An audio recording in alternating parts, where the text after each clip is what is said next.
Hi everyone, welcome back to Gastronomy Games.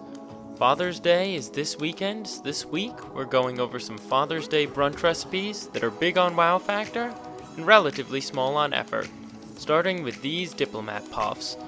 Made from delicious sugared puff pastry filled with Tonka Diplomat cream and fresh berries, this summery dessert will be a hit for the whole family. So without any further ado, let's get to the kitchen. We're gonna start by breaking down our vanilla pod for our Diplomat cream. So this is a vanilla bean that we have simply cut in half lengthwise. Then we are gonna use a spoon to just scrape out the inner seeds. This is where most of the flavor of the vanilla comes from. This also is much less fibrous than the pod itself, which will not break down in our custard. But we aren't going to throw out the outer shell. We are going to use this to perfume some sugar and turn it into vanilla sugar. Vanilla beans are expensive, so we want to make sure we are getting the most bang for our buck possible. So simply we're going to mix the split emptied pod with however much sugar we'd like to perfume. Keep it in an airtight container. This will help give your sugar a pleasantly subtle vanilla flavor and aroma. This makes it an unexpected addition to your favorite desserts. Back to our filling, we are going to start by making a pastry cream. This is a form of custard, and if you watched our ice cream video, this should look familiar because French ice cream base is another form of custard.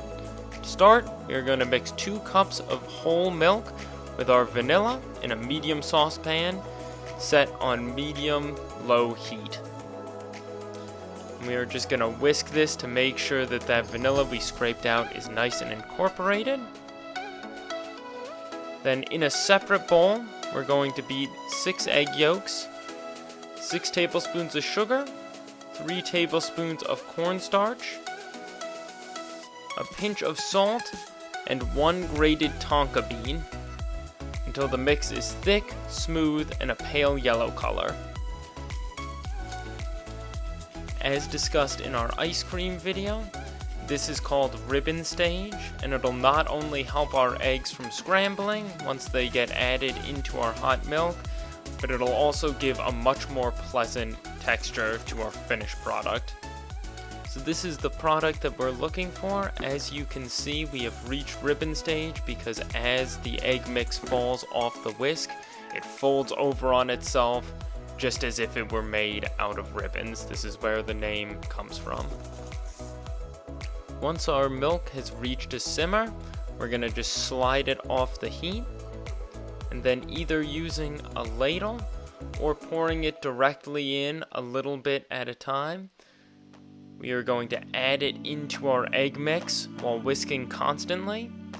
This is called tempering, and it will help protect our eggs from scrambling. If we were to just add our egg mix directly into our saucepan and bring it back on the heat, then we would have a weird dessert scrambled egg soup, which does not sound very appealing to me, and I'm sure it does not sound very appealing to you either.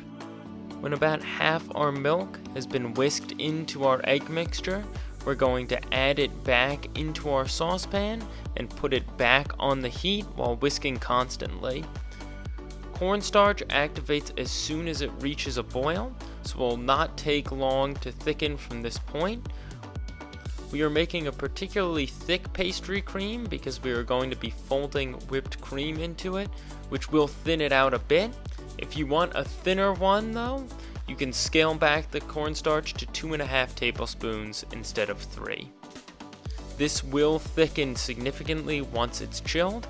However, if it is still too thin for your liking, you can add in more cornstarch. Just make sure that you are mixing it with some form of liquid thoroughly before you add it into your pastry cream. Otherwise, you run the risk of clumping up that cornstarch and making your finished product lumpy and unappealing. And at that point, it's very hard to fix it. You usually just have to blend it, which has a whole other host of potential issues. I do not anticipate this being an issue for you, however. This is looking just about perfect. So we are going to add in 3 tablespoons of butter, 1 pat at a time, while whisking constantly. This butter will give us a richer texture, flavor, and help cool down the custard so the eggs won't scramble. We've worked hard to keep our eggs from scrambling up to this point, so let's not fumble the ball at the 1-yard line, so to speak. Finishing a sauce by whisking in butter is a French technique called montbert, which translates into mounting with butter. This will always give your sauce a much nicer texture. However, it is important to keep it moving while you add that butter in, otherwise your butter will split, the fat will rise to the top, and you'll end up with a greasy sauce, or in this case, a greasy pastry cream. When our butter is added, we are then going to pour our pastry cream into a bowl before covering it with parchment paper or cling film to keep a skin from forming. Unless if you are like George Costanza and that's your favorite part, and then in that case, just keep it unwrapped. I've made pastry cream enough times that I'm confident with the temperature it's reduced to, but if you're worried it will curdle at this point, just mix it over an ice bath for a couple minutes before covering it. Allow it to chill in the fridge until fully cooled. Next, it's time to prep our puff pastry. Spray a parchment-lined baking sheet with non-stick spray and set it aside.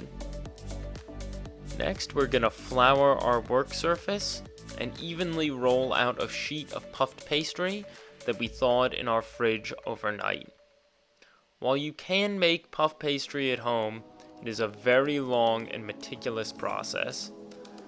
I'd personally recommend saving yourself the headache and visiting your grocery store's freezer section instead. These days, there are many excellent and affordable options at most supermarkets for you to choose from. We're just going to roll it out so that it's smooth and about 1/8 of an inch thick. If the little cracks when you unfold the puff pastry start getting bigger and start threatening to tear through, just dab your finger with a little bit of water and gently rub it over the crack and then roll it out, and that should take care of that problem for you. When we've reached our desired thickness, we are going to make an egg wash by mixing an egg with about a tablespoon of cream. When deciding on what components to make your egg wash out of, keep in mind that a whole egg will not brown as deeply as just an egg yolk. Full fat milk or heavy cream will give a slight gloss to your baked goods. Keep these factors in mind when you're deciding what you want to go into your respective egg washes. Using a pastry brush, we are going to brush it on our dough before liberally sprinkling vanilla sugar. This will caramelize in the oven, lending color, texture, and most importantly, flavor to our finished product.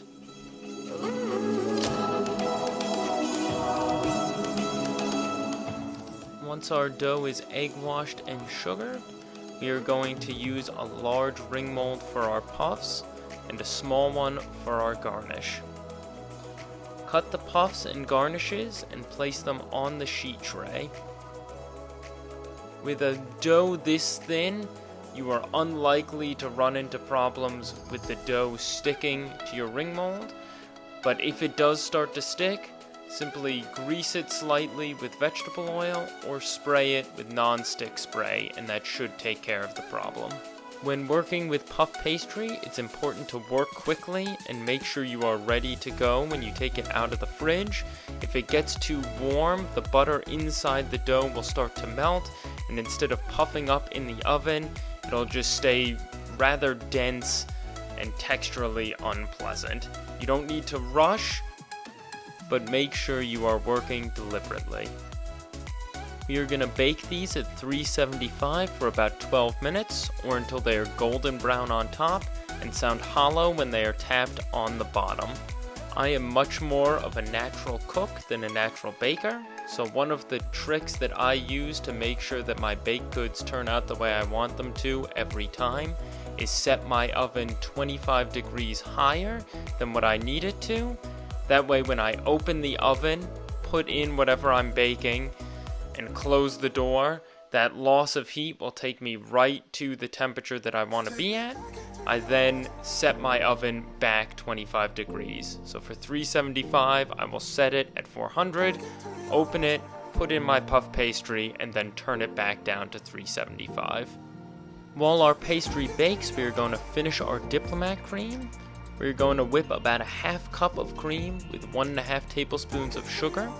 The difference between a Diplomat cream and a pastry cream is that a Diplomat cream has whipped cream folded into it. This makes it more delicate with an airy texture that melts in your mouth. However, this texture can make it harder to work with, so you can skip this step and just use pastry cream if you'd prefer. However, I much prefer the flavor and texture of a Diplomat cream, so that is what we are going to be using today. If you've watched our videos before, you may notice that I almost always use a copper whisk. That is because there is a metallurgic reaction between the peptide bonds in proteins and copper. In other words, this allows you to complete tasks such as whipping cream or taking egg yolks to ribbon stage much faster than if you were using a stainless steel whisk, saving you time and effort. As you can see, our pastry cream has thickened up in the fridge overnight. So now we are just going to fold in our whipped cream into our pastry cream.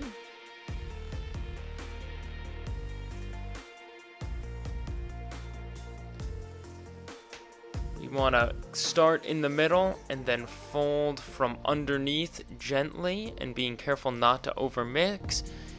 If we were to just stir this as hard as we could, we would start to deflate our whipped cream and we would lose that lovely airy texture that is indicative of a Diplomat cream.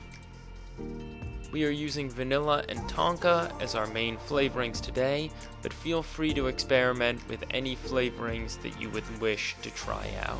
We are going to transfer our Diplomat cream into a piping bag and store it in the fridge. If you don't have a piping bag, you can use a Ziploc, treating one of the lower corners as the tip of the bag.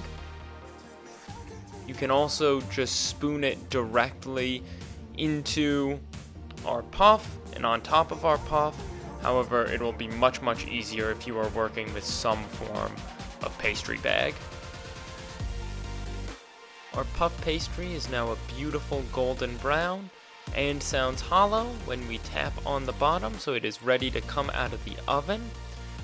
We are going to make a super simple glaze for our garnish puffs using wildflower honey thinned out with a little water. You can also use apricot preserves if you'd rather. Now it is just time to assemble everything. We're going to cut our larger puff pastry in half, pipe in our cream, then layer in berries.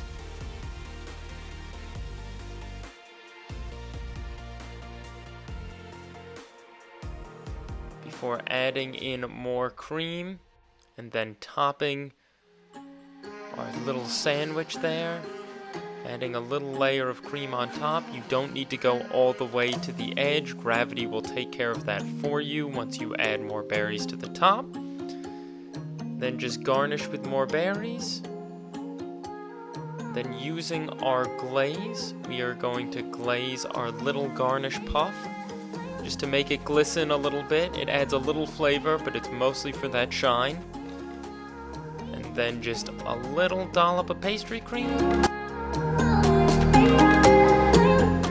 Garnish with a blueberry and serve.